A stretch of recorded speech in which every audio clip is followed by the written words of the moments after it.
I have tried to argue that the bookends of the book show that Junger sees World War I as consistent with heroism. The war genuinely manifests the noble, self sacrificial virtues associated with the fighting spirit, and it is a welcome, virtue enhancing respite from their humdrum bourgeois lives in the modern world. This embrace of heroism results from the peculiarly German critique of modern morality. The German Enlightenment is, in its sense, a counter Enlightenment, or part of the second wave of modern thought, where concerns about the health and the completion of the self interested morality came to the fore. Allow me to discuss some of the episodes in the book that support this reading, and to conclude with some thoughts about the deeper significance of Junger's theory.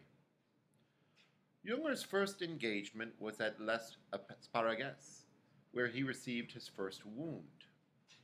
It is in the early phase of the book, when the attacks on the enemy trenches were disorganized and without significant softening up from artillery, and without overall coordination on the front. There were no waves of attackers on an open field. Junger writes, "At the sight of the Neckar slopes wreathed with their flowery cherry trees, I had a strong sense of having come home. What a beautiful country it was, and eminently worth our blood and our lives. Never before had I felt its charm so clearly. I had good and serious thoughts, and for the first time I sensed that this war was more than just an adventure. More than an adventure. It was a love for his beautiful country, and a willingness to suffer for its great worth our blood and our lives. This love of blood and soil melds self-interest to the love of country in a beautiful way. This is Junger's vision, and he never loses that interpretation of his fighting spirit during the book. After having received this wound, Junger re-enters the war zone. He is heartened by hundreds of young men who had from all over Germany come, and by the fact that the country was not short of good fighting stock. One can sense a change over Junger as he enters his second year in the war machine. I would say that the change consists of three aspects. First, he engages his intellectual virtue in solving the problems of war, in figuring out creative ways of defending the German positions or of attacking the enemy position. This gains him notice from his superiors. Second, he practices martial virtues, both in observing the courage of others and in shaping his own soul. He is a cussed fighter, and an inspirational leader of men sharing this vision of martial self-sacrifice. He is able to form a unit of his disparate men and to embody the virtues that they admire. This gains him the respect of his men and comrades. Third, he survives. Men fall all around him, but he seems to have more than a stroke of luck in avoiding death that overcomes nearly everyone. He never loses his enthusiasm for the cause as he understands it. He enjoys the virtues of sacrifice and heroic courage without losing his life. Episode after episode confirms these overriding traits of character. I might suggest that one useful way of reading the novel is to list episodes of intellectual or martial virtue, or his survival, and to understand the vision of human excellence embodied therein. Consider a couple of episodes, perhaps as an illustration. Junger's account of the beginning of the Battle of the Somme shows the British subjecting the German lines to unprecedented mortar fire, night after night, in the late days of June 1916. The stakes where Junger was were relatively small. The action was one, Junger writes, that would barely find mention in the history of both armies. And it was essentially a diversionary attack to keep the Germans nailed down in one location. Yet the fighting spirit never wavered in the face of this fire. In fact, during the night, Junger recalls that, quote, the entire complement of men stood behind the traverses, tensed and ready. These moments had something magical about them, he continues. They were like the last breathless second before a hugely important performance as the music is turned off and the big lights go up. The British attack gallantly, prompting Junger to think that it was a shame to have to shoot at such splendid soldiers. Perhaps they were as uninterested in the bourgeois life as he. Junger got over such gallant scruples, and he and his men stood firm against the British onslaught.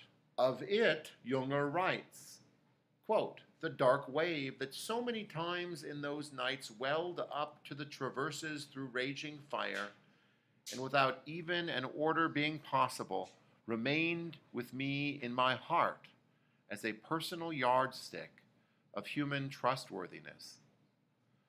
One can appreciate the thought that Junger puts forward here. Even if one shudders from the moral universe the thought must ultimately come to represent. War cannot be about cultivating human trustworthiness or group attachment. It must serve ends above the tactical and the strategic. The Germans were very persistent and intelligent in intercepting British orders and imagining countermeasures. Junger himself was fascinated by efforts to capture British spies and intercept their electronic messages and read the tea leaves from small changes in behavior. He would even take his fellows into no man's land to spy in order to avoid the boredom of the trenches. And Junger undertook such an expedition later in July 1916. Quote, these short expeditions, where a man takes his life in his hands, were a good means of testing our mettle and interrupting the monotony of trench life. There's nothing worse for a soldier than boredom, end quote. And sure enough, they capture a gaggle of British soldiers, and Junger takes a second wound, a barbed wire cut in the knee. And Junger experiences then a home furlough in August. No word of that furlough really leaks into the book, except that Junger sees, quote, 3 young girls in light dresses swayed past him, clutching their tennis racket. And he sees this as a shining last image of that sort of life, which was to stay with me for a long time. What kind of life? The girls, I suppose, seem nice and might be pretty. Junger seems taken with that image.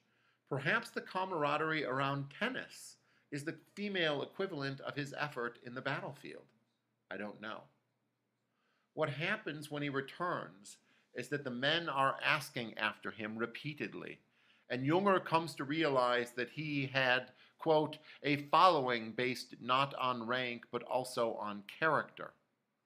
His actions on this small scale prove his mettle, and the men realize it. He is at the head of a hearty, courageous band of brothers, united to each other and married to the fighting spirit of their homeland. I could give more examples of such actions. The impressions from fall 1916 about the battlefield at Guillemont, where Junger receives his 3rd wound and his 2nd wound of the year. 'Twas a slow year for him. The capture of hundreds of British troops at Cambrai during 1917, for instance, stands out as a wonderful example of tactical innovation and guts, where Junger tells the reader that, quote, bravery, fearlessly risking one's own life, is always inspiring. Though I must say I cannot tell where bravery departs from recklessness, and it is often good to think about the ends that bravery serves. Throughout the heart of the book, the action is embedded. It is about heroism, risk, facing death, overcoming fear, the clarity of the hunt. Men die in this book. It is a war book. Junger recognizes the randomness of the death in the war. Such an obvious thing could never escape his notice. Now, the idea that heroism is affected by mass technology goes something like this. The quality of the soldier, his courage and his skill, are not connected to whether he survives or not. Modern weapons are indiscriminate. They affect the skilled and the unskilled, the courageous and the cowardly alike. So the rise of modern weapons technology, the machine gun, the tank, the aeroplane, brings with it a decline in the usefulness of courage. This is the strand of thinking that Junger would counteract. Junger certainly accepts the reality of modern weaponry, but he questions whether the randomness of death in modern warfare brings with it the death of courage and heroism. His respect for his fallen comrades, for their heroism in the face of awesome weapons, for their camaraderie in the face of such tough conditions, for their cleverness in defiance of the enemy, all of this, I say, speaks to the persistence of courage and heroism. Such courage may not be able to win wars against such more mechanized armies that the Allies would bring to the battlefield. But it is nevertheless a reality. Technology does not undercut courage, at least not yet in World War I. Germany will live just as Junger does. The novel's last words, where Junger receives the Order of Merit, strike a strangely positive note.